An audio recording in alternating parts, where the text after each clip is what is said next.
তুলোর মতো নরম তুলতুলে এই টিফিনটা বানাতে আপনাদের বিন্দুমাত্র তেলের প্রয়োজন হবে না। বাচ্চাদের স্কুলে কিংবা বড়দের অফিসে অবশ্যই এই স্বাস্থ্যসম্মত টিফিনটা আপনারা বানিয়ে দিতে পারেন।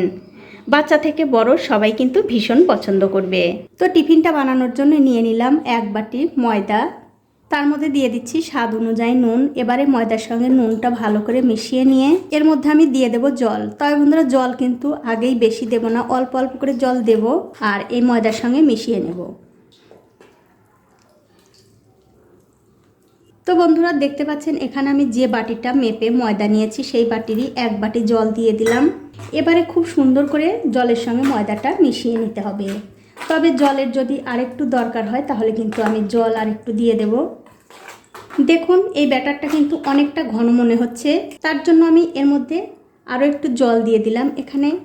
এখানে 4 থেকে 5 টেবিল চামচ জল কিন্তু আমি দিয়ে দিলাম। এবারে ভালো করে মিশিয়ে নিতে হবে। দেখুন অল্প অল্প করে জল দিয়ে খুব সুন্দর একটা ব্যাটার কিন্তু আমি তৈরি করে নিয়েছি। আর বন্ধুরা এই ব্যাটারের ঘনত্বটা আপনাদের দেখিয়ে দিচ্ছি। একটা আঙ্গুল ডুবিয়ে যদি দেখেন এরকম করে আঙ্গুলটা কোট হয়ে যাচ্ছে, তখন বুঝতে হবে এই ব্যাটারটা ঠিকঠাক হয়ে গেছে। এবারে একটা ঢাকা দিয়ে 5 মিনিটের জন্য রেস্টে রেখে দিচ্ছি। এখন একটা বাটির মধ্যে আমি 2টো ডিম ভেঙে নিয়েছি। এবারে এই ডিমটা আমি খুব ভালো করে ফেটিয়ে নেব। দেখুন ডিম কিন্তু আমি খুব ভালো করে ফেটিয়ে নিয়েছি। এখন আমি এর মধ্যে দিয়ে দিচ্ছি একটু গাজর কুচি। একটা পেঁয়াজের আমি হাফ কুচি করে নিয়েছি, সেই পেঁয়াজ দিয়ে দিলাম। আর ঝালের জন্য দিলাম 2টো কাঁচা লঙ্কা। যদি বাচ্চাদের জন্য করেন তাহলে কিন্তু ঝালের পরিমাণটা আপনারা বুঝে দেবেন। এবারে সব কিছু দিয়ে এই ডিমটা আবারও খুব ভালো করে ফেটিয়ে নিতে হবে। দেখুন সব কিছু কিন্তু আমি খুব ভালো করে মিশিয়ে নিয়েছি। এবারে যে ময়দার ব্যাটারটা আমি করে রেখেছিলাম তার মধ্যে এই ডিমের মিশ্রণটা ঢেলে দিচ্ছি। তারপর এর মধ্যে দিয়ে দিতে হবে একটু ধনেপাতা কুচি, সামান্য একটু চিলি ফ্লেক্স আর একটুখানি চাট মশলা। আপনারা যে কোনো মশলা এর মধ্যে দিতে পারেন। এবারে সব কিছু দিয়ে আবারও খুব ভালো করে ফেটিয়ে নিতে হবে। দেখুন সব কিছু কিন্তু আমি খুব ভালো করে মিশিয়ে নিয়েছি। এবারে দেখতে পাচ্ছেন আমি একটা তাওয়া গরম করতে দিয়েছি। তাওয়ার উপরে হাত দিয়ে যদি দেখেন একটু গরম অনুভব হচ্ছে, তখন বুঝতে হবে তাওয়াটা ভালো করে গরম হয়ে গেছে।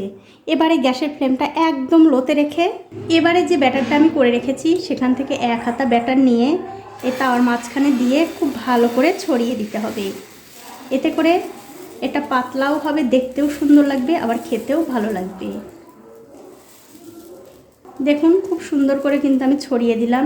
এবারে কিছুক্ষণ অপেক্ষা করব এর উপর দিয়ে শুকিয়ে আসার জন্য। কিছুক্ষণ পর যখন দেখবেন এরকম করে উপর দিয়ে শুকিয়ে গেছে তখন এটা ধরে তুলে নিতে হবে। তবে বন্ধুরা আমি একটু আপনাদের নিচটাও দেখিয়ে দিচ্ছি। দেখুন কত সুন্দর জালি জালি হয়েছে আর একদম কিন্তু তুলোর মতো নরম।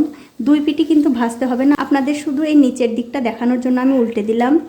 এটা কিন্তু হয়ে গেছে, এটা আমি তুলে নিচ্ছি। আর বন্ধুরা এটা ভাজতে কিন্তু খুব একটা সময় লাগবে না, 1 থেকে 1.5 মিনিটের মধ্যেই কিন্তু হয়ে যাবে।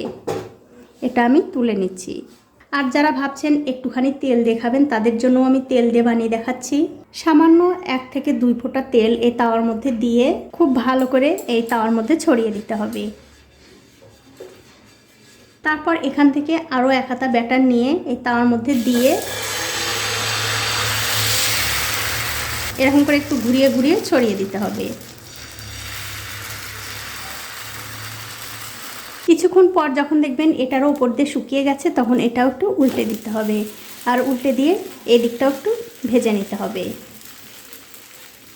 দেখুন এটারও কিন্তু আমি 2 দিকটা ভালো করে ভেজে নিলাম। আর আমি কিন্তু বন্ধুরা 2 রকমভাবেই আপনাদের বানিয়ে দেখালাম। আপনাদের যেমন খুশি তেমন বানাতে পারবেন, কোনো অসুবিধা নেই। এটা হয়ে গেছে, এটাও আমি তুলে নিচ্ছি। আর এই একই রকম করে কিন্তু সবগুলোই বানিয়ে নিতে হবে। দেখুন এক এক করে কিন্তু আমি সবগুলোই বানিয়ে নিয়েছি। এবারে আপনাদের একটা ছিঁড়েও দেখাচ্ছি কতটা সুন্দর হয়েছে। এরকম করে টিফিন বানিয়ে কিন্তু আপনারা বাচ্চাদের অবশ্যই দিতে পারেন, খেতে কিন্তু দুর্দান্ত হয়। আর দেখতেই পাচ্ছেন একদম তুলোর মতো নরম। আর এরকম করে টমেটো সস দিয়ে খেতেও কিন্তু ভীষণ ভালো লাগে। তো বন্ধুরা আমার আজকের এই স্বাস্থ্যসম্মত টিফিনের রেসিপিটা আপনাদের কেমন লেগেছে? যদি ভালো লেগেই থাকে অবশ্যই একটা লাইক, কমেন্ট আর শেয়ার করতে ভুলবেন না।